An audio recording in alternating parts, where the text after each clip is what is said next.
chuk, chuk.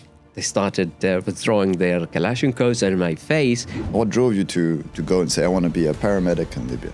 I had a friend who died in my hands. And how does it feel to be in the middle of war and saving lives? When you're negotiating your life, everything you would say, it would make a change. Managing the risks, managing expectations, that's a very important thing that I learned in humanitarian field. I was raising funds for the Libyan Red Crescent. I put my money where I tell you to put your money in. Once a Red Cross volunteer, always a Red Cross volunteer. Taha, welcome to the podcast. Thank you very much for taking the time to be here. You have an extraordinary story, a story that I have never heard from anybody before. We love these kind of stories of people who are coming from, I want to say difficult backgrounds. You're from Libya. The background in Libya is not like the most economically prosperous one, shall we say it mildly?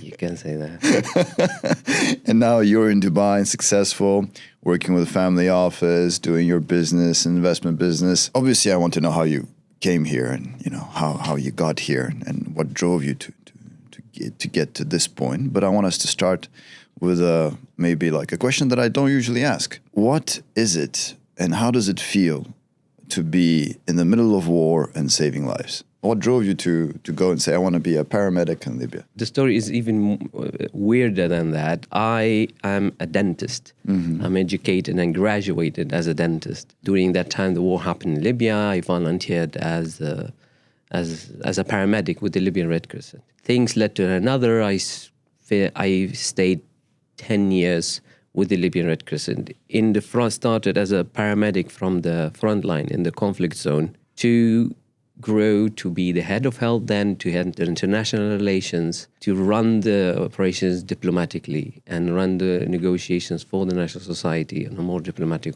level. And then I moved to the international and the committee of the Red Cross, where I worked in several other countries, like in Iraq, South Sudan, in Venezuela, the borders with Colombia, in Jordan, the borders with Syria. I worked in Spain, in migration in the Mediterranean. So altogether, I spent 15 years in the humanitarian field, different conflict zones, different humanitarian crises. Incredible, man. Can I ask you, dentistry? Why did you want to be a dentist? Was it the goal? Or is it your family who wanted you to be a dentist? Of course, being an Arab and being the eldest son, you don't choose it. It has been already chosen for you. My father is a surgeon, so I already didn't do the objective being like a general medical surgeon. So dentist was below? Mm-hmm, so I was practicing and training to be a dental surgeon. I really did enjoy that. But then there was a point that it came that I had to choose either because I had patients that I see for a few days and then I have to go to do some operations and then they have to wait until I come back. I thought like I had either to be there for the patients, to be there for the visits, or I dedicate full time, which I really enjoyed even more.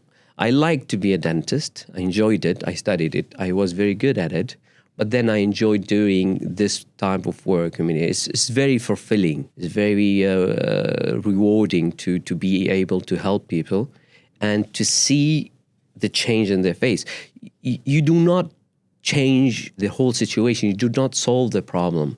But in that day, that moment, you made it better for them. That is priceless, to be honest. I've had some experiences that I didn't need anything else in life because I was fulfilled. Like I managed to change someone's situation. And that what kept me going. And that what kept me go further in that direction and left the dental. My friends would tell me who does leave dental, like profitable field, and go to do volunteer humanitarian work. And one thing like another, I got it. We have something in the Red Cross community say, once a Red Cross volunteer, always a Red Cross volunteer. It's something in the blood. You do it, it's fulfilling. It's like addiction. And obviously you're now in finance, investments, management, money business, right? And you left when you were in a dentist, a profitable business to volunteer, which is very admirable. Well done. What did you live from? like as a volunteer? Is it a full-time commitment? Were you still doing some dentistry? How did you make money? I started as a volunteer, and I continued volunteering in the free time. But I was a full-time employee with the Libyan Red Crescent later, and with the International Committee of the Red Cross. So I was a international delegate. So it was a payment. I was paid, getting salaries, but still, that's not the motivation that we used to do it. You will get way more from any business than you would do that. But then you wouldn't get the same fulfilling and rewarding that you will get, an experience, to be honest, from any business like working humanitarian field. I can only imagine. I've seen some of your Instagram stories. This is what prompted this podcast, right? So, true. Yeah, you was here there on the podcast stroking a cat. I thought it was a very interesting set of props. And you obviously, you were telling a story. Would you mind telling it here? The story of, if I understand correctly, when you were negotiating with a certain armed forces group, and you were trying to negotiate your way out of a situation, and not to die, because for clarity, like I have a lot of business stories here, but none of them involve dying on the point of a Kalashnikov. So I thought it was quite interesting. How does it feel to be negotiating with somebody that is pointing a gun at you, and you still need to find a solution? That's the thing. You're negotiating your life. You don't negotiate a business deal. You're not negotiating a higher or lower price, more service, or to get a deal. At the end, either you get a worse deal, bad price, or no deal. However, when you're negotiating your life and you don't have the time to negotiate your life, it's now, it's in this second. Every moment, everything you would say, it would make a change, either for the worse or the bad, or for the better. So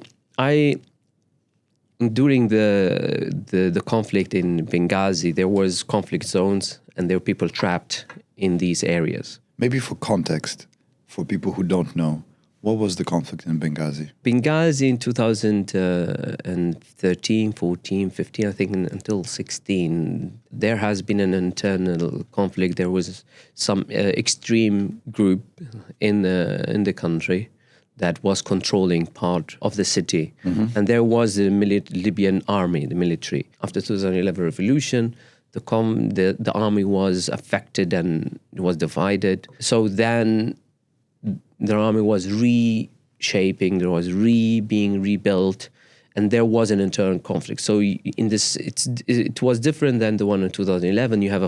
We had a front line, mm-hmm. where there was a paramedic at the front line. Behind there is nothing. In city conflict, every street is a front line. Mm. And you need to be very careful where to cross. And also the forces that are fighting, you don't understand which is which.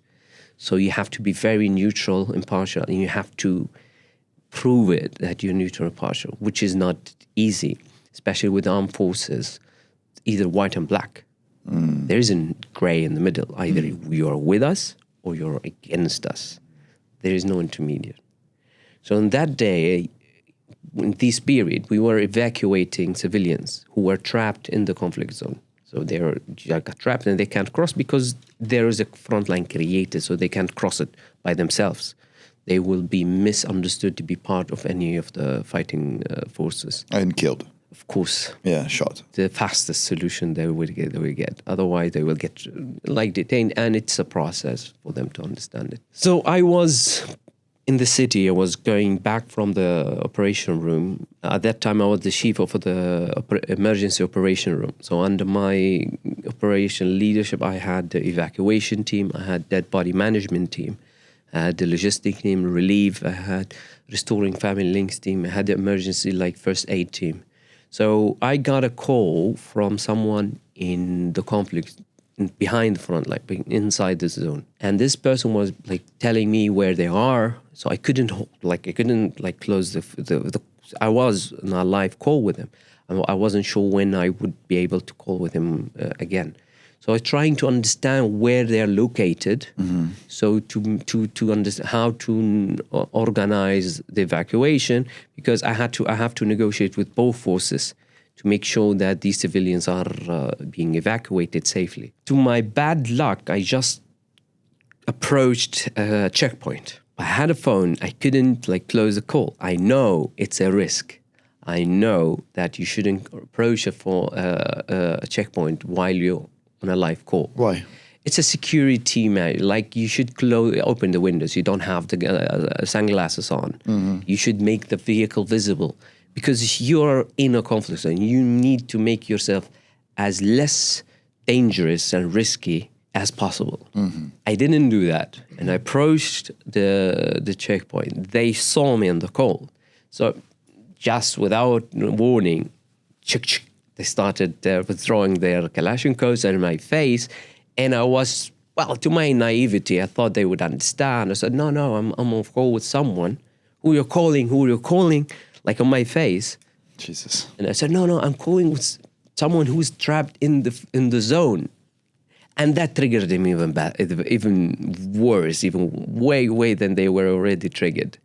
They didn't understand who is in the phone. So you're calling someone behind enemy lines. The guy has the barrel at my face. I remember looking at it like the barrel was hollow. So, and I will do that to you. I will kill you. I penetrate your head with the bullet.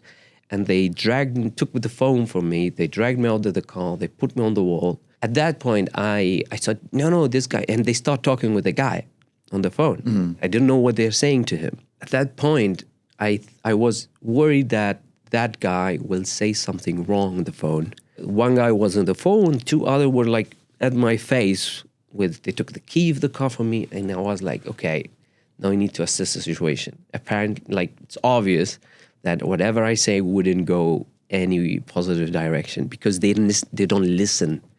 They don't understand. They are threatened. They feel threatened. They treat me as a risk. So I was looking at their faces, two of them, and trying to see who else is there. What do we have else, to assess the situation while staying calm, because this is the key. If I did panic, it would go even worse. So there's a bit older soldier came approaching, didn't understand what's the situation. So I saw him. Once he calmed him down and started talking to me, then I directed my conversation with the only one that I thought that time that can have a communication with him. Because you can't negotiate with someone who you don't have a communication with. If someone speaks a different language than you, doesn't matter how good you are in negotiating or how good your argument is.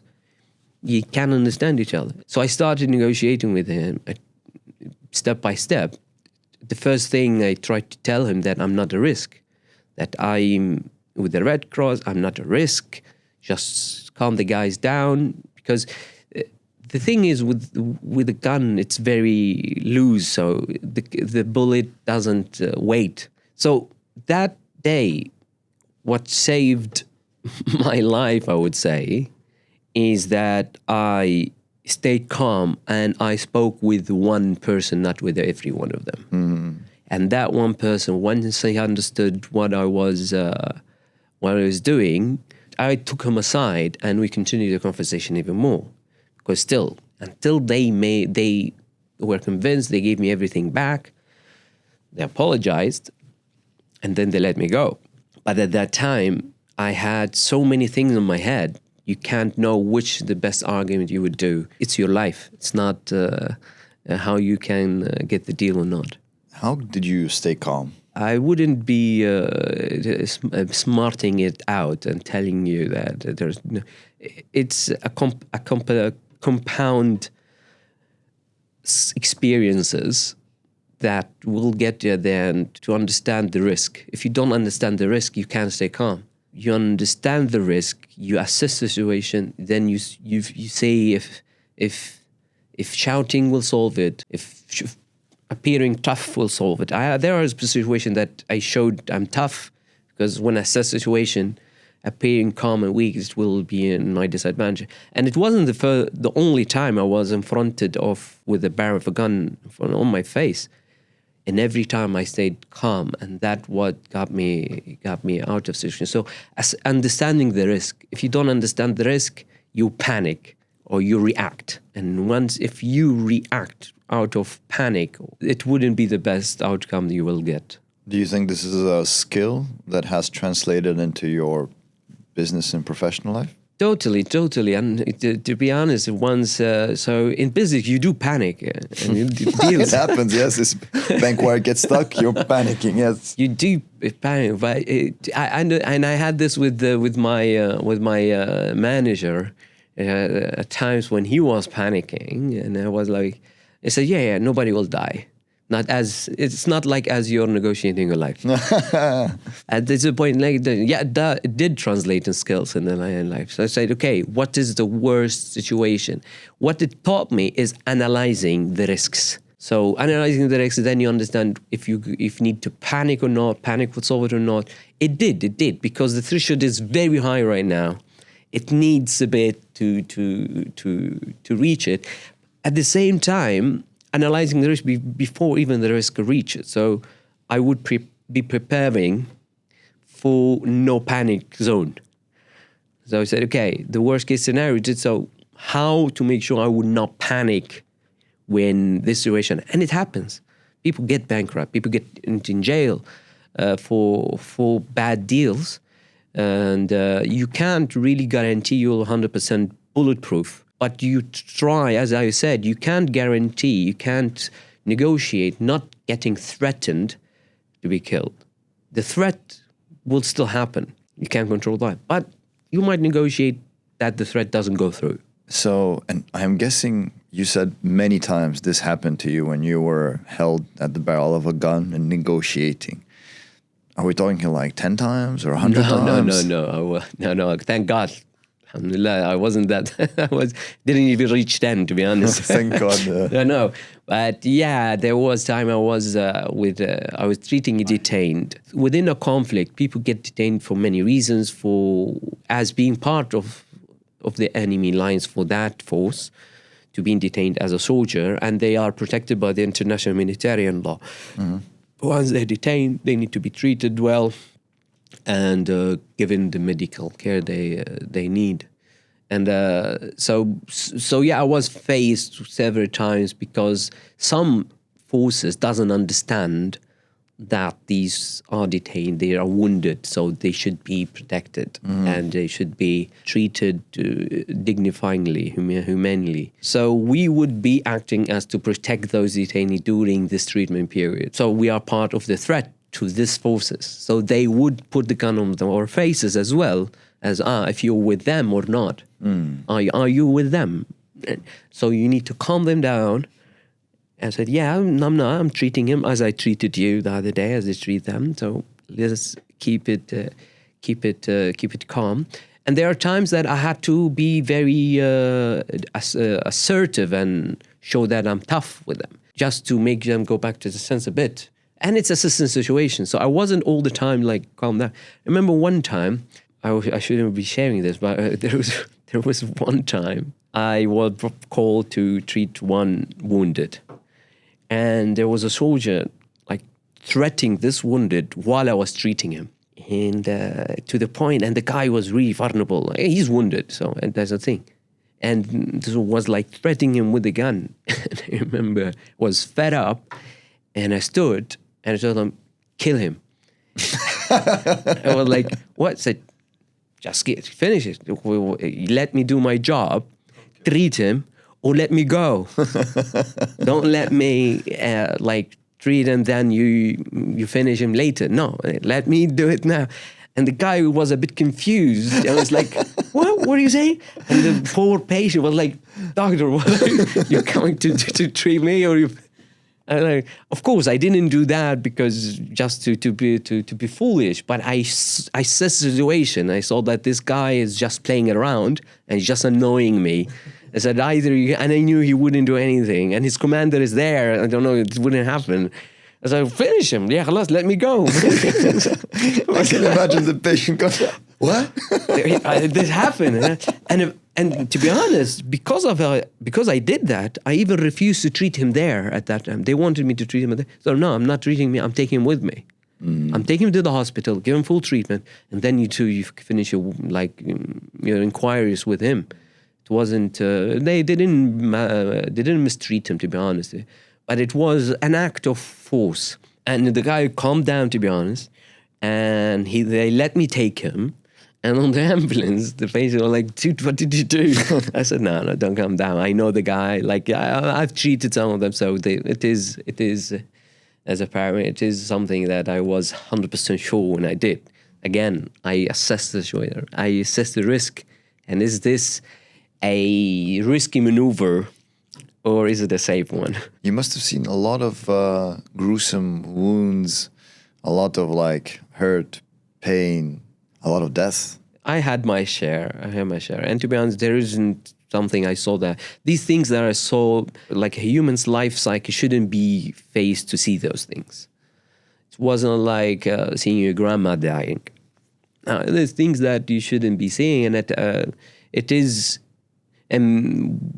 like, thank God, and that I was given the ability, the strength to go through them again and again and again and again, and build the resilience and build strength how to handle these things and not getting affected by these things. And that goes back to how you grow, how you're in a family. So I grew up in a very well-established family, so that also helped. So it's not an easy walk to go through this and to grow and to learn from it.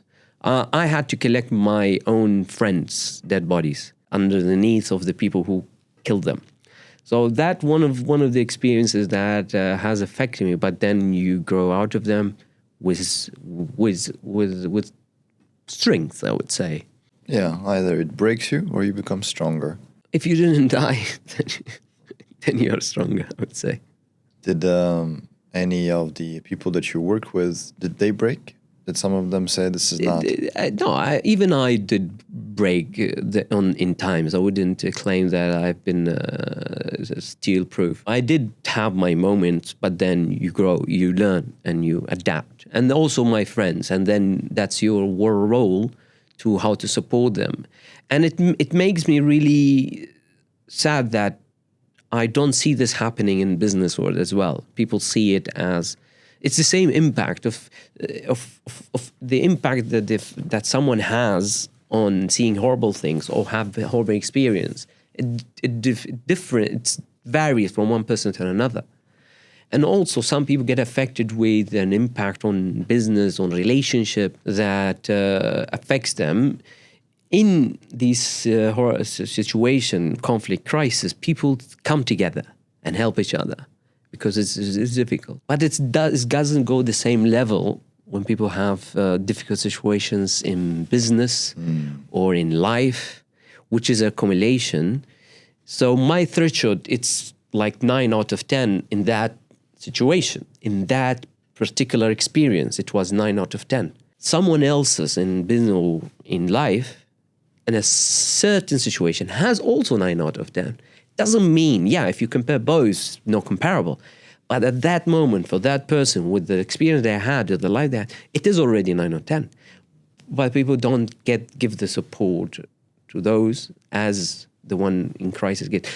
Hence, people who pass through these difficult crisis situations can pass it faster and stronger than others. Yeah, obviously, if you've been through things that you have seen people die, people you know, and people who should not be dead. Like, it's not your grandma dying, it's, people of your age.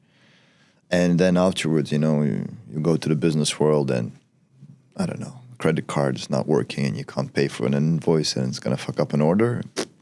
Perspective is everything, right? In my experience, I went to the military in Russia for a year. And after that experience, I was before that in the south of France, like a young kid. And when I did a year in the military in Russia, it's a culture shock, Yes. For a kid coming from raised in south of France, Cannes, Monaco, military in Russia for 1 year, big culture shock.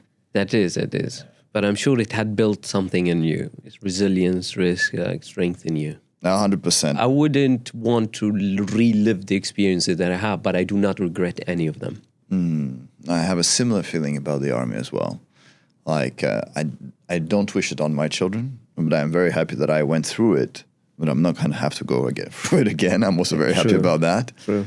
But I don't think I would be here who I am and maybe as successful as I am, and I have a minor success, but even just at my level, if I didn't go through that challenge. It is something you can always come back to and say, remember, I didn't have food, I couldn't eat when I wanted, I couldn't sleep when I wanted. It's not like army is not prison, but it's very disciplined, right? Correct. Everything is per hour, sometimes even per minute in some cases. So now when I feel down or I'm a little bit sad or tired, I think of that time and I'm like, wow, man, this is awesome. Give me more challenges. And what is the one thing you would say you learned, you got out of that experience? I think I learned that something about myself that I've pushed to a certain limit. I have a backbone, and that backbone is quite strong, and that I'm ready to fight for my life, and nothing can stop me. It's like, you go inside. You're a little superficial maybe when I was in south of France, a little bit, thinking about some superficial things and maybe motivated by them. But in the army, I discovered some profound things about myself. And that changes you, I think, when you go through these experiences. Now, I did 1 year. I can only imagine 10 years. I have people in 1 year, they broke, like in the army, they just broke down. Like, it was difficult to see it. People who shouldn't be in the army. It's not a volunteering thing in Russia. You have to go, to the military. Yeah. So, people who are like geeks, maybe, who are nerds on the computer. I'm a nerd, I'm a computer nerd. But I don't look like one. There are some guys who are, with glasses, a little bit like this. They shouldn't be there. They get beaten up. They get properly hazed. And sometimes the hazing is quite strong, meaning that, man, you don't ask him to jump from second floor. Come on. He's going to break a leg or he could die. And these kids are like, what can I do? I got like 6 big guys who are going to hit me if I don't jump. That's definitely not for everybody. Did it push your limits? Oh, 100%, yeah. And I also discovered new limits in myself, right? Interesting. Yeah. If you see your friend dying that you work with, what pushes you to next day come back to the same line of work? You're pushing me to tell a very sad story. I wasn't planning to say it, but just to tell you, I didn't even understood it at the beginning. First of all, I had a friend who died in my hands. Oh, Jesus Christ. Because I tried like resuscitating, and the doctors, like friends, they knew he expired. Well, he died, I would say. But they didn't want to stop because of me, because I said, no, let's keep trying. Let's keep trying. So I was resuscitating him. We gave him the adrenaline, so I started resuscitating. So he died there. But yeah, I did cry, you break the bit. But then there's another wounded coming. Like, get your shit together. Like, there's no time for that. There were times that I got in a room because there was a huge explosion. And because we got trained on triage. You get in a room, you see many wounded, and then you analyze where is the priority. If you have several meetings and which one you prioritize today and the other one tomorrow, or which clients you think it's, but there are 5, 6 wounded, who you will let suffer for longer while you focus on one. That's so triage. There was, I think, one, it was broken arm, broken leg, and there were head injuries, thigh injuries, like leg almost amputated. And I was with a senior doctor. By the way, I was 21 by then, 21 years old. And he said, no, leave this one, and leave this one, and let's focus on that. I said, why? This guy has broken hand, like, still, he's not going to die, bleed to death. However, these 2 are going to bleed to death, so we're not wasting our time on them.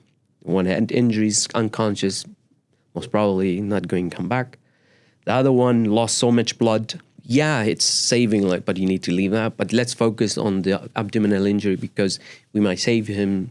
I can't remember the cases, to be honest, but then you need to choose which analyze. If we spend time on these 2 people, we will spend lots of time and these will be lost, could be saved. The lives of others, we could have saved them if we focus on them, while we would never be able to save those, but then we lose 4 instead of 2. And in first aid, we always say protect yourself first, because if you're a paramedic and there's like someone injured in fire, in a conflict, in a road, whatever, and you don't protect yourself, you go to help this person and you get hit, now there are 2 people. So you put more risk on the other paramedics to save the rest. And coming back to your question, and what made me come back even after that. So I remember when short story, without details, that I took the bodies of some, like in the conflict, I took some bodies out, friends. Of course, there was a bit more than we could handle in one row, and we negotiated ceasefire to be able to evacuate those. And when I was bringing them out, of course, I was a bit sad, crying. Like, it's not an easy... One of them, I remember saving, like, I wouldn't say saved him, but I treated him from an injury, a blast of an explosion in 2011. Then it happened again. So I know the people. When I took them back to the hospital, where their family are waiting, their families knew they were already dead. So I didn't want to meet the families. I was just trying to of course, they were waiting there. They knew because negotiated ceasefire, so we were taking them out. Peter, I can't tell you how shocked I was when I saw them and they were happy for me to bring them back to them. And I was very, very confused. Like, I didn't bring them. They didn't bring them alive. Yeah, they knew they're dead, but still, of course, the hope is always there. But no, we knew they're alive, but at least you brought them back. You brought them to us, so now we can grieve. Same with people who are missing. We worked with missing people. I mean, after years and years, 40 years, of course, the person died. In the Red Cross, we managed to do reconnection between people from Iran-Iraq war. Of course, they're dead, but the family are happy because finally we know what happened to them. That day, before reaching the hospital, I had it in my head, like, decide that I'm not going back. I'm not going back. That's, to this point, I'm not going to collect the rest. When I met these families, and I saw how like, they were not happy, like happy of content, but not as I expected, that they're pleased that they come back. I went directly back with the same vehicle, with the same team. I was leading the team at that day. So I went back with the same team. There is a risk. Of course, the ceasefire is never 100% guaranteed, because every side said, well, we don't shoot first, but if someone shoots, we shoot back. And it always happens. If we negotiate 3 hours, it's an hour and a half or an hour, because it will be. So what made me go back again, the impact that I was able to do. And as I started in the beginning, the small change you do someone's current situation, you're not changing their lives, but you're changing their situation. And it helps you one by one. And that's your own ego rewarding thing. Nothing is for free. I get rewarded. I get paid by fulfillment. So I guess that's what brought me in. That's also what brought me back now with the Libyan rescues, and again as an advisor, because I advise on diplomatic situations, diplomatic affairs. Because of this, I could put a small change, just one line of the whole line, that it continues. Incredible, man. Is it duty as well that kept you there? Did you have a sense of obligation that I have to do this with my life to help others? Does it come from that, or? I can't really say, because there was time that I had this chat with my mother, and well, I mean, she wants me home, of course. How does mom react to her son saying, "Mom, hey, I'm going to the front lines to save people"?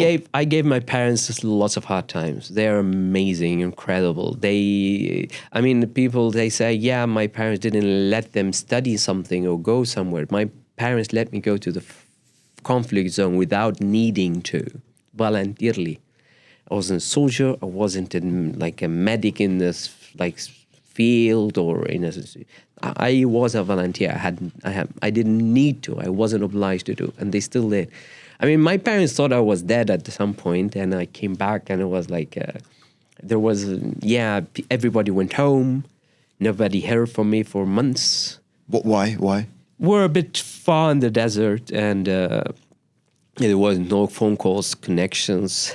The work was a bit intense that I couldn't even go to the hospital because I was running the field in the north wing at that time. Yeah, in the desert, but a bit in the north wing. And I was leading 4x4 ambulances, the only ones that I had there. I couldn't leave. And there's some doctors that left with patients, so I had to stay back. Couldn't just leave the place. And I don't know why I didn't leave message to my parents. Yeah, when things happen, you don't calculate everything correctly. So they lost contact with me. And they heard that there was a medical student shot. Oh, Jesus. And they didn't know who. And if you were my son and you came back, I would kill you. And I remember, so I knew the guy who was shot, of course, but they didn't know who was. And I came home, and my uncles, my aunts, they were in the house, a family house, there, all of them. I don't know what kind of support or by coincidence. And I just came in with my hair, with sandy face, and it's like they saw a ghost. And it wasn't the only time. My mom is a very good person.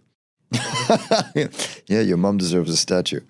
She does, and my father as well. So my dad, for example, wanted to cry, but he pulled himself in front of the uncles. My uncle cried, my dad didn't. And I remember he was like, "What did you do, Taha?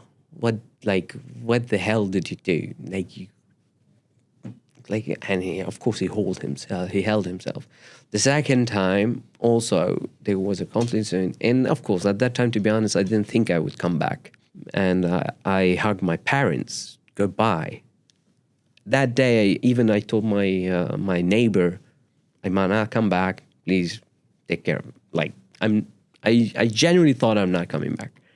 So I took my vest, I took my ambulance, first aid bag, and I left, and I hugged them. And I remember I called my mother, and my dad was shouting at me, "What are you doing? You're going to face rockets with your chest." Shouting at me. And my mom was calm. She was the one looking for a vest for me. I was there within my vest, and she said, "Yeah, the Red Cross vest." And she was looking for the vest for me while my father was shouting at me. So I remember I went to front closer before we lose connection. I called her and said, "Mom, Dad was really angry. Please tell him not to. I love you guys. I shouldn't." And the phone died. Oh, fuck. The phone died. I was like, shit. Oh no. I gave my mom an extra heart attack that she didn't need. The night was a very long night. Things were really bad. We retreated. Eventually I went home with the sunrise. And I found my own mother. I opened the door, and she had a chair, which we don't have a chair, it's a pass. She had a chair behind the door, sitting and waiting for me. Oh, Jesus Christ. That was the things that I had. I'm not strong. I had a strong family. And there was one who really supported me. And it did continue. It wasn't the last time. It continued and continued and continued. So that's the sense that you feel responsibility that, you are a strong person. I remember one time asking my mother something, and I told her, why I didn't die? Nothing happened to me. And I remember she telling me, by God, because God is saving you to do something bigger and bigger and bigger. And this is one of the things that really kept me going. With friends who went the same situation, they died, I lived. So I need to make this worthy. And I still kept going. After passing the crisis period, and I was the chief of the emergency operation running teams, I understood the ground of it. I understood the basics. What is it required for a paramedic to close a wound? What does the beneficiary face? What the wounded face? I worked with refugees, with internal displaced people who have been displaced from other areas. So I understood what they're going through and what they need. From there, I was asked to run the health operations in Libya, to still support the medical services and operations in the whole country. Who asked you? The Libyan Red Crescent, the headquarters. Why did they ask you and not somebody else? I don't know. They saw that I'm able to do it. It's skills that I developed during the field. I had more experienced people in the field. They were more experienced in the field. And I was able, and also being a dentist, have a medical background helped as well. And we didn't have another dentist who left dentistry and did that. So maybe it's that. So I did that. Do you think it's your dentist background that made you become a diplomat? It helped. It helped. I wouldn't. That is definitely not the straightest path to diplomacy, for sure. It helped. To be honest, it did help. So yeah, I ran the operations in the country. What does that mean? I was negotiating for medical supplies. I even negotiated the evacuation of the medical warehouses for half of the country, the whole east. So it was in conflict zone, so I had to negotiate with the extreme group and the military to ceasefire. Bear in mind, there was also airplanes, like airstrikes, so I had to make sure these are stopped for 3 hours in 3 consecutive days to make sure to evacuate the medical supplies from there. So I did negotiate that, so maybe that led to another that, okay, I ran the whole operations. So you had a success on negotiating, then another success in negotiating. Then True. Somebody in the headquarters saw, man, this guy, we don't pay him much and he negotiates well. Why don't we promote him? Still don't pay him much, but maybe he can do more negotiation. Yes, well, I think that was one of the probabilities. But also because I was already, I was evacuating warehouses for the whole half of the country.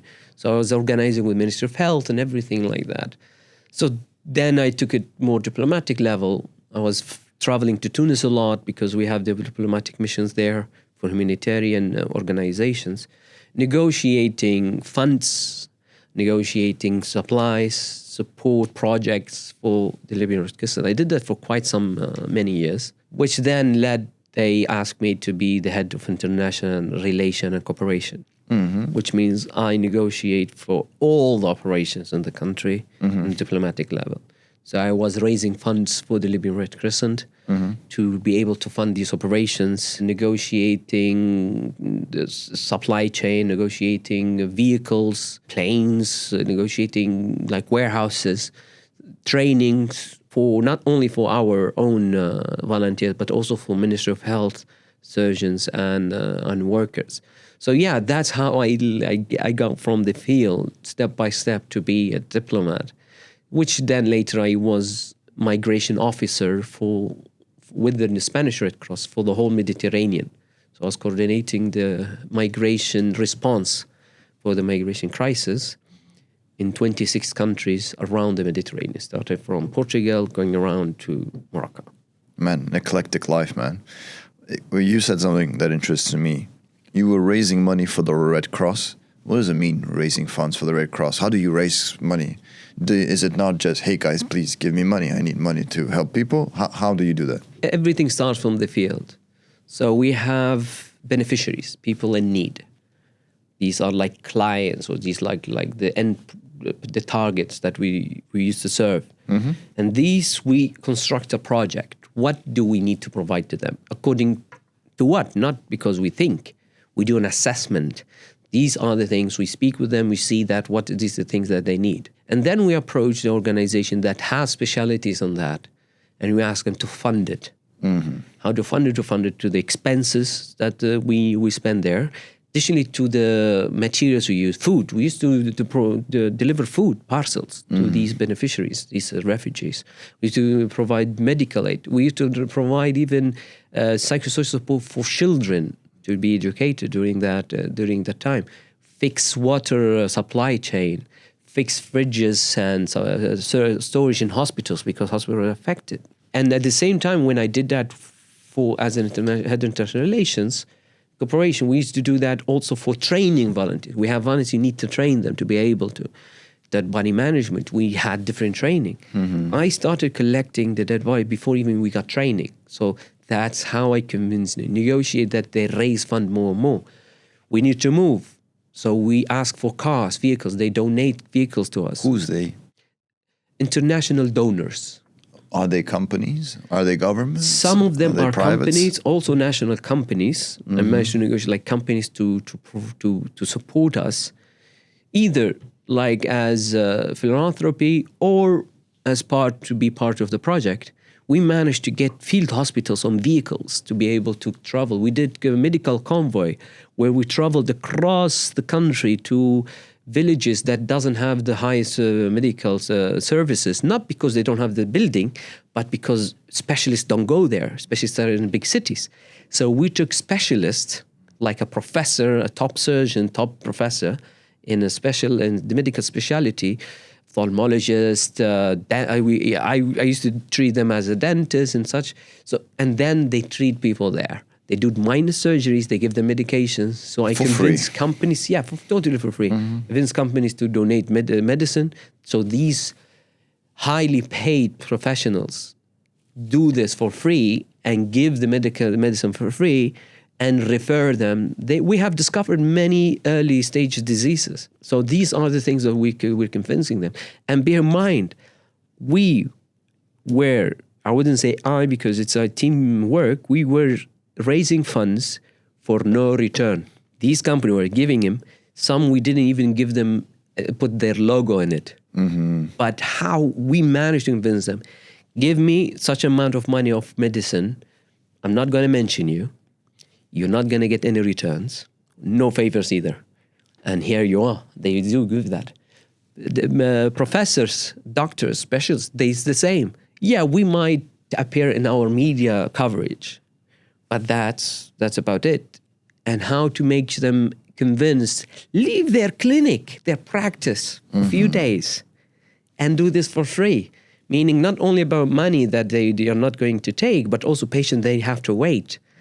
And which means the patient might go to someone else.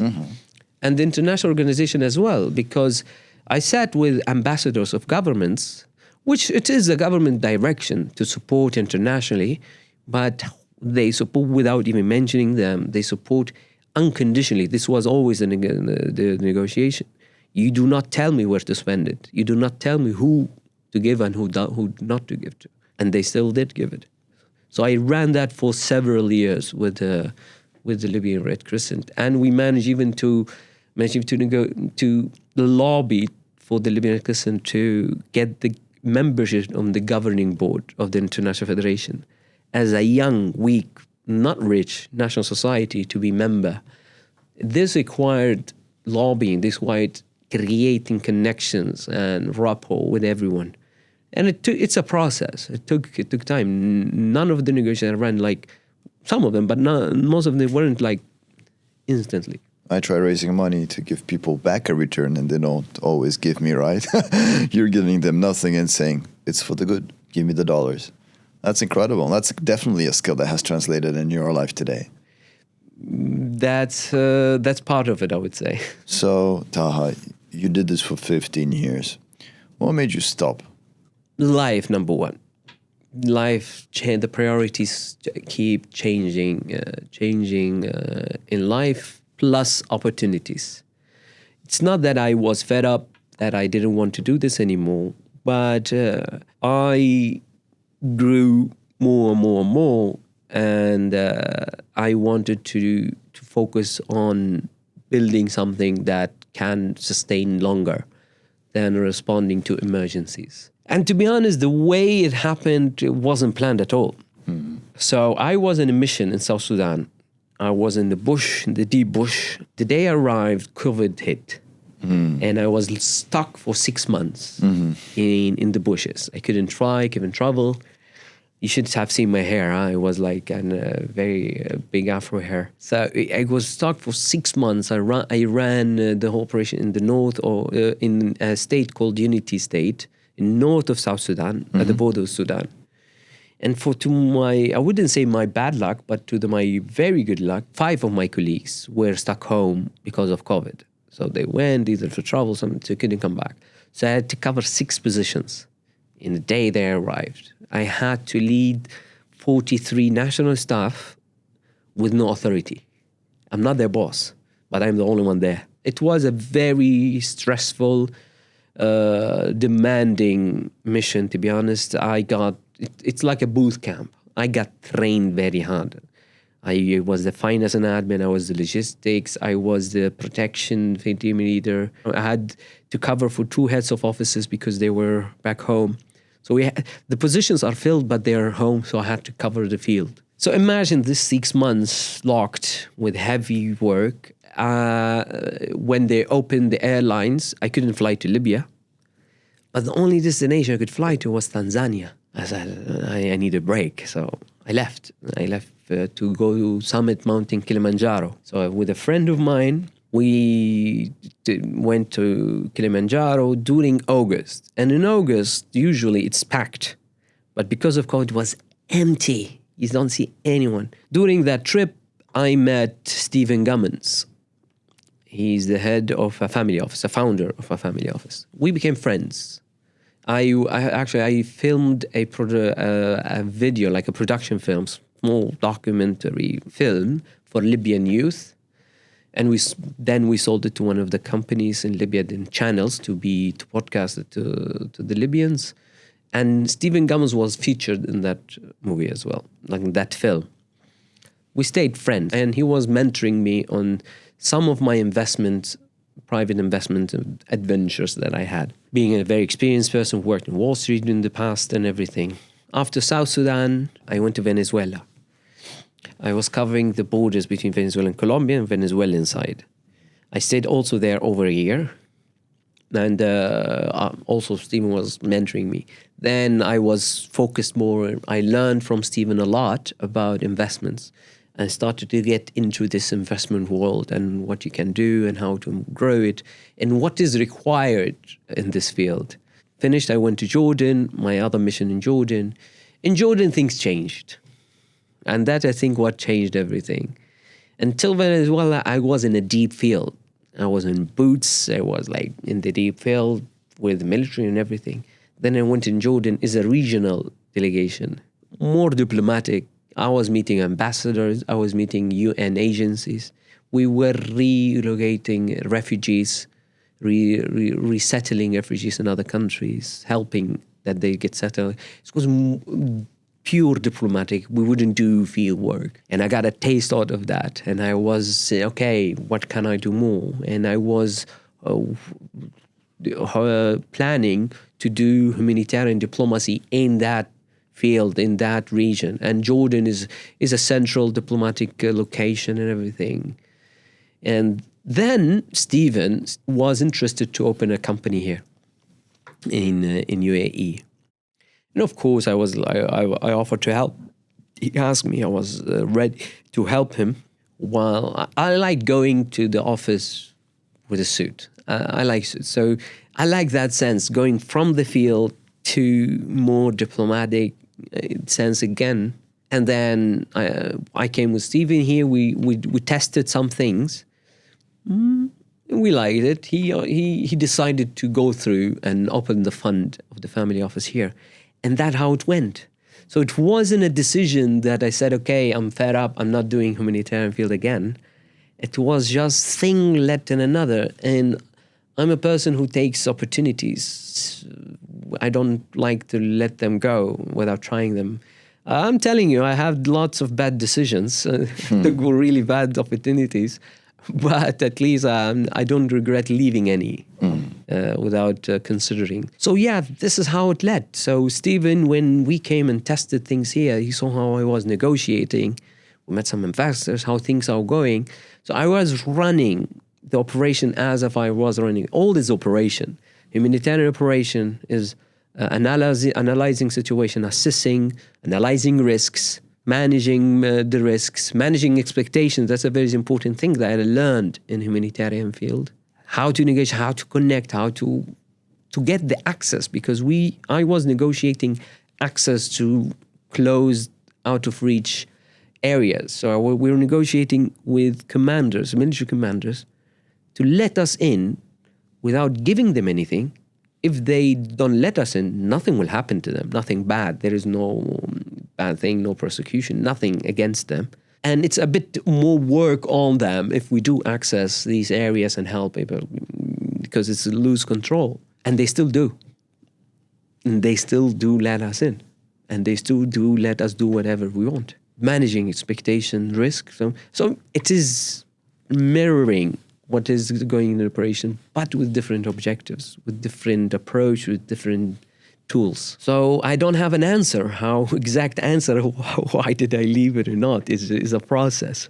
And I know you just told me before that you are advising again the Red Cross diplomatically. So do you think this is going to be a lifelong mission for you? Yeah, I think I'll always be doing that. Because I was asked by the Libyan Red Crescent to come and advise them on things. The Libyan Crescent has an issue, I wouldn't call it an issue, but a disrupted relationship with an organization, partner organization. And this has been going on for 2 years, I think. Mm-hmm. The relationship is holding millions of dollars of funds because of this issue that happened between the Libyan Red Crescent and this organization. So there is a friend who became the new head of the National Society, and he asked me personally to come and help in reorganizing, transforming the organization and helping in this issue. So of course I was excited and I agreed. And I left to Libya, and it took me 3 months to solve this. So I managed to negotiate this solution to our roadmap. You don't negotiate a solution, you negotiate a door to be opened. Mm-hmm. And when the door will be opened, then this is a process. So I managed with the support with the team, with support with also some mediators and people from that organization, we managed to access this door and managed to reach an agreement. Took a bit of time. It took me several flights to Beirut, to Geneva, and we managed to do that. So we unlocked several millions of dollars of funds and support from several organizations, because that's the thing. It wasn't one, but it one connected to many. Mm-hmm. So it's one. Maybe this negotiation by itself is not the issue, but it will unlock other things at the end. If it keeps closed, you will not have access to the rest. So once I did that, they asked me to continue advising. So I came just to solve it, but they continue advising on it to help them in this roadmap and in transforming the whole organization in the same direction that they wanted to. So yes, I will keep doing that. And I did advise some other organizations unofficially in several things before. Probably the right question to ask is, how do you manage both? Because you are still working with the family office, right? Going for 3 months to Libya is probably not part of his investment plan. No. So. It was not actually. No. Stephen Gomez is a very understanding guy, and the family office, the work is not as demanding. So I managed to cut these 3 months. And I was following up, and thankfully it was during the summer period. So things are really slower anyways here in Dubai. So I took that advantage, and I did that during that time. But still, the investment, the family office work is not, we outsource most of the things. Mm-hmm. So it's not a demanding day-to-day duties. But again, I have a very understanding partner. That's amazing. And I also know that you're running something in parallel to the family business. Can you tell us a little bit about what it is? Because I find it very interesting that, how you're connecting the dots in a different way than people would imagine. So the advisory that I do with the organizations, it's not demanding, and I would do that on day-to-day online. The family office is more meeting in person with everyone and setting and understanding and connecting, networking, and getting opportunities in funds, raising funds. From what I learned, what I studied during that period, I learned that there are opportunities that it will interest and solve difficulties for Libyan businessmen that may be in part of this network here, will unlock opportunities that I can offer to Libyan investors. The structure it has to be very different. We don't have a VC structure in Libya at all. So a VC structure wouldn't work in Libya, neither in the banking system. Again, also, the country is not stable yet. It's politically divided. And this banking system is not stable. It's a bit complicated with the banking system. So this opened the interest for investors to other opportunities out of Libya. You know, the fluctuation of the currency, the economical situation, the instability that may lead to one thing or another. So I constructed a small private investment structure to support these investors, introduce these investors into the opportunities that is here. So I managed to get 3 investors contact. Of course, everything is about relationship and contact. Managed to get 3 investors to be on board in some trading deals here and real estate deals in UAE. So I'm opening the doors for fund to be open in the future, but now we're just supporting investors to find opportunities and helping running it, because I'm here, they're not. They are aware, they take the decisions, but I'm running it for them, make sure things are smooth here through the networks, through the structures that already exist and legit, and like with the track record here in UAE or in GCC in general. And it's quite promising, step by step, baby steps, small amounts, but it's quite promising. And what do you, when you say trade, what do you trade in? First thing I started here is doing cars trading, which something is understandable, short period, it rotates, it doesn't have a long lock period. There are other trading opportunities with other friends that doing with some commodities that is also being there. In Libya, it's going through construction, lots of redeveloping construction. So we started to do retraining in materials that use in these constructions. So I invested in one company, Libyan company, that does like ventilation, HVAC, like in ventilation, fire system and water supply system, and then how to connect them with the manufacturing to support the constructions projects in Libya. So mainly getting them involved in trading, later stage in equity and tech and so on. We're still not there yet for the Libyan market and the investor's taste. However, it will open later, and it will open an appetite, and it takes step by step. It takes one person to try, to have a good experience, for the rest to follow. Well, and investing can be, a good experience or a very bad one as well. Yes, true. You have to be very careful there, because you might end up affecting the whole of the Libyan investment thesis. True. Reputation is the key, and the experience people ask about how it happened to this one. So yeah, one investor will bring another. So I'm focusing on 3 only, treating them as they need to be treated, and not focus on the amount, but focusing on the quality of the small, and things will go better. Exactly as you put it. Good experience is the key. So how long have you been here now, Taha? I've been 2 years here right now. How do you like it? I like it very much. It's a very competitive environment, to be honest. It's a very developing and demanding. It pushes you to develop. Dubai pushes you to learn, pushes you to develop, pushes you to push your limits even more and more and more. And the thing is, it pushes you to, and that's maybe why entrepreneurs find it a very rich environment, because it pushes them to find other solutions. Because most of the solutions already have been tried.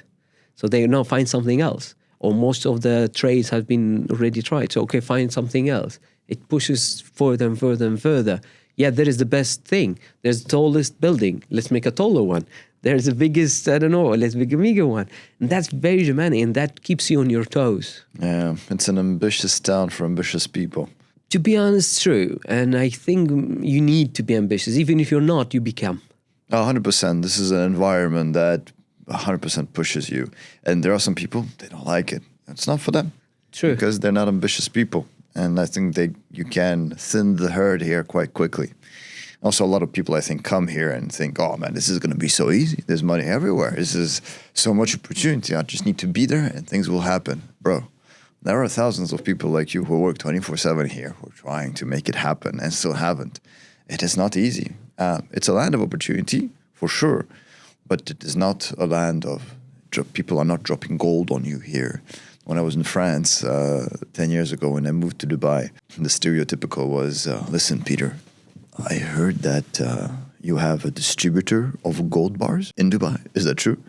I'm like, yeah, I've seen one. Is it true that for $1 you put in and you get a full kilo of gold? Where? Show me where. I'm like, do you think if that was true, I would still be here having rosé with you here? We would be on my yacht right now. And the stereotypical thing, like from people who've never been here or who think that this is money flows and it's super simple. Nah, dude, where money is competition. Exactly, true. People are here to compete, to get that money or to create that service or to do something. Obviously, there's a lot of opportunities here. A lot. I mean, really a lot. There's a lot of scammers as well. Yeah, a lot of fake people here selling the dream. I got a guy at some point 6 years ago, he was selling a building that he didn't own. In a deal that I came across, and I was like, I know the owner of the building. It's not you. And he was proving to me on the phone, no, what are you telling? He sold it to me. Here are the documents. I said, no, I know the owner. Actually know the owner. It's not possible. You're scamming. But we did a police case and everything. But you have this. How do you discern where to put your money in, even if it's 10 grand or 100 grand? How do you as an investor or person facilitating investments for others take those decisions? It's hard. It is. It's very hard and it's very risky. Managing expectation for the investors, this is the key for myself, for anyone, even for the people that I meet, manage expectations, because I'm sure that many do share the same with me. Sometimes you come places and you feel to being sold all the time. Every time someone wants to sell you something. It's like you're in the mall. Everyone is going to put this perfume on your face. Just smell it. Just smell it. That's that's exactly the same. Exactly. In every mall. And I'm like, I'm good, man. I'm good, bro. No, I'm good, bro. Every 5 seconds, I'm good. I don't need it. Just smell it. Yeah, I know it's great, amazing, but I don't need it. Yeah. No, but just... That's what happens when you go to every meeting, and that's also why many family offices don't go to meetings anymore, network events. So you need to still, again, do risk analysis and assess the situation. But with my investors, I put my money first. And then, so that's the idea also I work with them, is that I put my money where I tell you to put your money in. Of course, it's not the same amount, but that's the thing, that I take the risk with the investors. How to filter the scammers, the real one, that's not easy. If it's easy, if there's a book given to me, I would love to read it. Oh, there are plenty of books. But only once you step on a turd do you really understand the real risk. That's the thing, that you have to try it yourself. And patience. So the managing expectation, patience. Most of the scammers, my father used to tell me, scammers only scam the ones who are like in a hurry. Mm-hmm. They don't take time to assess. They don't take time to analyze it. And there are some really good ones. Right? They're very skilled. You can't avoid them. You need to be patient here. Especially in this region, you have to have tea, you have coffee, you have dinner, you have lunch. You meet again, you meet the third time, fourth time, and maybe not happening. The Wall Street style is the sandwich on the desk, and if you like the deal, let's sign it right now. It doesn't work, and this took a bit of time for me with my partners, and to say to give them, say, why didn't you close it? Like, why didn't it close? Yeah, you need time here, because to negotiate or to make, you need to rapport, you need to build a connection, relations, trust. It grows by that. It's not you're buying. Even if you buy a car, yes, the dealer you go pay, but you know the car. You will not give you a car out of the blue with a brand you never heard about, only because I told you it looks nice. Mm-hmm. You know, that's the thing, that's the rapport that is built, that's the relationship that needs to be built. And another thing that I found here, that all the deals, well, that's maybe not all, but most of the deals are relationship based, and relationship needs time, needs patience, and managing expectations, and then go to the next step. How much do you attribute your success today to the network that you have? I think everything. I haven't done anything alone at all. All the deals that I got, even the jobs that I did, I took all about relationship and network. So I think that's the shortest answer. Without network, without relationship, you can't go far. You might go a bit further. You think maybe you are going further, but one hand doesn't clap. I agree, 100%. It's for people who want to come here, how do you network in Dubai? So you just said family offices don't go to network events. Where do they go? Still, you start with network. But then you be genuine. You be truthful.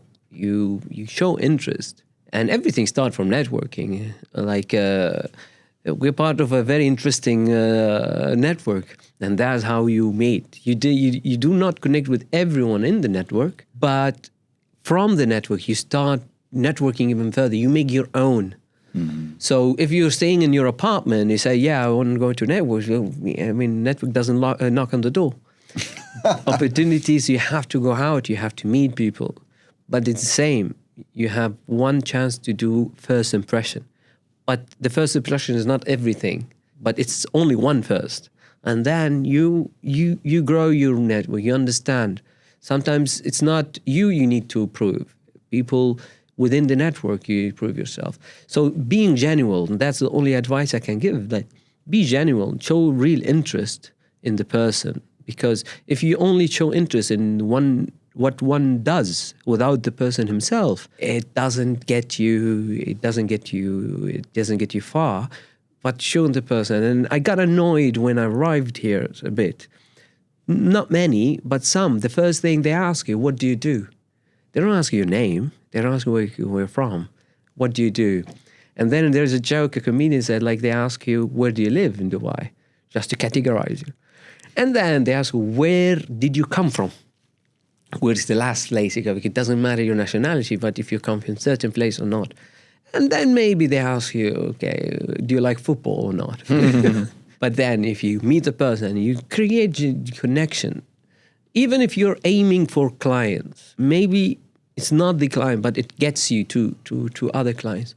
If you're genuine, if you show real interest. And this is, I experienced it myself, not only in here, but there has been negotiations that I successfully executed only because I really showed genuine interest in the person. The person knew that I came for a deal. The person knew they came to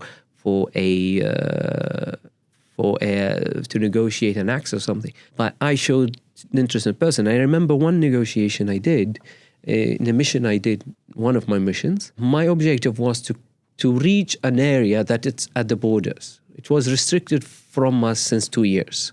For 2 years we couldn't. My other colleagues also tried, but they couldn't. Maybe they didn't try enough. I decided just to pay a visit to the commander that's controlling the area, like securing the area, without an appointment. I just showed up just to try luck, and he accepted. Usually the previous colleagues had to wait like a bit of time, 15 minutes, 30 minutes to be able to go into the meeting. And the meeting doesn't last 15 minutes, then 20 max. What do you need? Yeah, blah, blah, and there you go. We will need this, we need that, yes or no, and there you go. But when I showed up, I met him. I started chatting. We spoke about everything but the access that I wanted to come for. We spoke about books. He even called a friend, asked him about something we chat about. I objected. One of the things said, no, I don't agree with you on that. He's the head commander. And my colleagues were outside the military base, in the car, the driver, my assistant. It took long. They had to call the office. Like, hey, darling, like, since 2 hours, what should we do? Like, we don't know what happened to him. And I didn't have my phone with me. So they couldn't call me. And then I just showed an interest in the person. We spoke about everything he is interested to speak about. And I didn't fake it. I was genuinely interested. And even he got me the book, and we chatted, and he advised me to read a book. And it was an amazing book I read. When we were leaving, after 2 hours, we had a long chat. Sorry, I forgot to ask him about the access, and said, by the way, Commander, yeah, you know this area we want to access. Like, I'll ask him what happens. Say, yeah, just give me the dates. Yeah, you just tell me when you want to do it, and we did, and we did access that. So I showed genuine interest in the person, and this is how created rapport. So sometimes it takes time, but it's the rapport. It's not how long it takes or how short it can be. You know, a lot of people need to meet clients. Normal. It's their job. They're in sales. What would you say is the best way for somebody to be genuinely interested in somebody? How do you stay that open to, meeting somebody and knowing about something? Is it a skill? Is it a natural trait that you're just interested and curious in people? Or have you honed this skill into this lethal weapon of genuine curiosity? So in my line of work, you need to be neutral, impartial. And this is not an easy thing to do. You are my enemy, but I'll have a neutral conversation with you. Or I am supporting one party. Let's put in a football game. You're a paramedic, and you have two football teams. And then the other football team get injured, the one you're not supporting. So the way you treat that person as you treat your teammates, that's the skills you need. Like, you need to treat them like, separate yourself from I'm with you or against you. From personal feelings. No one can be actually impartial, neutral inside, but the action does. I don't judge you on how your intentions or feeling, but I judge you on how you act. And that's what's important, that how you perceive yourself. These skills maybe increase the ability for me to show interest in the person himself, and to be able to show interest, to connect. So the client, to going back to the question that how can you show, you need to be very patient. That's not an easy thing to do. You need to be actually genuine, because if you fake it, you can't last for long. You can't do it for a longer time. And also, you need to understand if the person needs a perfume before starting perfuming them. So that's the thing. If I don't need perfume, well, you don't need perfume. I can't convince you to buy one. But maybe I can show you, maybe you have a family member that you can gift it. It's a nice gift. That's the thing. I showed interest in you. Okay, I understood that you don't need it. So I'm not pushing on towards you, but managing for someone and managing expectations. And this is a very, very serious thing that we had during the field operations. If we entered an area and people saw us as the savior, you came to give us everything. You came to build the hospital, and we didn't fix that. And then at the end, we didn't build the hospital. Yes, we didn't say we will, but we didn't manage expectations, and this will jeopardize operation and block access. So we always had it, like my managers, my directors, my teachers and coaches in the humanitarian field, always telling us, manage expectations, because then it will direct. The beginning, and I'm sure you had it, you meet a client, and recently I met some not investor, but opportunities. And we met. And the first thing I told them, we are not going to invest in this. The meeting didn't go bad. It went very, very well. It was amazing. We enjoyed the chat. And maybe it opens business later. But at the beginning, like when we presented, said, yeah, we actually not going to invest in this. It's risky. Said, hey, if I tell him, well, we don't invest, then I lose the contact. Maybe. But how would it be if you didn't manage expectations and you come with, hey, we get $1 million from you, or we'll get you this deal, and at the end it didn't? I don't think that what kind of trust you would want to. So if I were to summarize, stay open to having genuine conversations with people. Do understand if there is a need. I agree with this perfume analogy. It's perfect. Like, please, I have perfume. My wife, she has 50 perfume. I don't need perfume. You're a nice guy. I don't need perfume.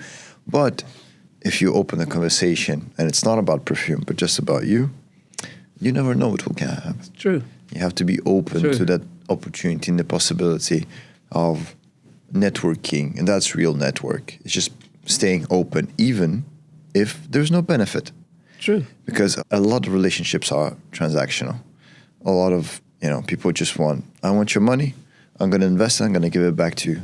Halas, that's it. But real network comes from actual, genuine conversations. True. Like we have at the paddle network. We sit, we have coffee, it's a wonderful time, we just had sports. Can we do business? Maybe. Who knows? Maybe at some point, maybe in a year from now. Maybe you need something that I have. Maybe I need something that you have. But it's only by building up this trust, by showing up consistently over time, and being a generally interesting person. And for that, there is no shortcut. You have to read books. You have to go out. You have to be curious about life. You can be an autistic, very, I want to say, closed-off kid or guy and still be super interesting because you're extremely passionate about one single thing. It's not about going to, networking events. It's just about being curious about something or being a specialist and being able to open up conversations. Do you think, Taha, that you are going to stay here in the UAE for a while? Yeah, definitely. Going definitely to explore it more. I don't think I've seen everything in UAE. I think there are lots of opportunities getting unlocked. Not only business-wise, but also personal-wise. I'm learning a lot here. And I keep learning. And I keep meeting amazing, great people like you, Peter. Because there are no amazing. There are no more like me, unfortunately. You meet a little bit less amazing. And I'm very lucky to sit with you here. I'm very lucky. See, exactly that. Yeah. Exactly that. That people here are ambitious and you can learn from them. It's not about ambitious only to take you and give you opportunity, but to learn from them. I might not last forever here, but at least during the time here, I'm 100% sure that I am learning something every day. I'm meeting amazing people. Being an international location like this really makes you, in one table, meet every part of the world, different countries, different languages, and still it melts in the same pot, in one pot, and in one direction, like people learning, growing. There are difficulties. It's not easy here. It's demanding. But I don't see it as a bad thing. I see that if someone stays here, we'll be developing. And if eventually they leave way better than they came. Man, those are wonderful words for people who want to move here. Taha, this was really a treat. And, it's lovely that you started sharing those stories online. Because I think people often go into their heads about, how life is challenging for them, how it's hard. And everybody has their own perspective. And, we talked about this 9 out of 10 for somebody being this and for you being this 9 out of 10. But I think it's good if you share more and people see more and hear more real stories of real people who have faced some really difficult and challenging times. And it's wonderful, man, to see how you as a human being through all these difficult times have, still show up. You're curious, you're open, you're kind, you're hardworking, you're ambitious, you want to do something.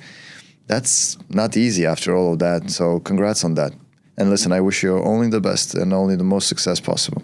Thank you very much for your time, my friend. Well, thank you, Peter. It was a pleasure talking to you, and it has been always. And I like to learn from you every day. Today, I learned a lot from you. Awesome, man. Thank you very much. Thank you very much.